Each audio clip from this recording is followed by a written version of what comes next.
Assalamualaikum warahmatullahi wabarakatuh. Perkenalkan, nama saya Nurmaya Sari dengan NPM C1C022054. Di sini saya akan menjelaskan materi tentang sekuritas dilusian dan laba per saham. Sekuritas dilusi itu adalah instrumen keuangan yang dapat meningkatkan jumlah saham yang beredar. Jumlah saham beredar perusahaan jika dilaksanakan. Contoh umum itu termasuk opsi saham karyawan atau obligasi konversi. Ketika dilaksanakan, ini dapat mempengaruhi laba per saham. Nah, bayangkan jika kamu punya kue dan setiap potong itu mewakili perusahaan, saham perusahaan. Jika ada instrumen dilusi seperti pisau potong tambahan, saat digunakan jumlah potongan atau saham ini bisa bertambah.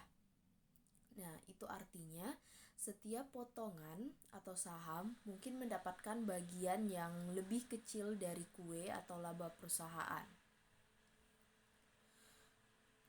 Jadi, sekuritas dilusi itu bisa bikin jumlah saham naik dan itu bisa ngefek ke seberapa besar laba yang bisa didapat per saham. Kesimpulannya, ini untuk investor. Kesimpulannya untuk investor itu perlu memperhatikan hal tersebut karena bisa berpengaruh pada keuntungan yang bisa mereka dapatkan dari setiap saham yang mereka miliki. Dalam skenario sekuritas dilusi, penambahan saham potensial itu dapat dilakukan dengan mengonversi instrumen tersebut menjadi saham biasa. Hal ini memberikan keuntungan finansial kepada pemegang saham sekuritas tersebut. Namun, dari sudut pandang saham yang sudah beredar, dapat berdampak pada pembagian laba bersih. Nah, untuk laba per saham itu adalah rasio yang mengukur seberapa besar laba bersih perusahaan yang dapat didistribusikan kepada setiap saham biasa yang beredar. Nah, jika terjadi dilusi, yaitu penambahan saham, laba yang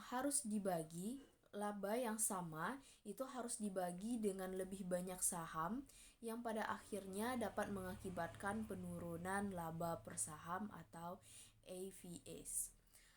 Investor dan analisis keuangan itu sering memantau laba per saham karena memberikan gambaran tentang profitabilitas perusahaan yang dapat dinikmati oleh pemegang saham per saham.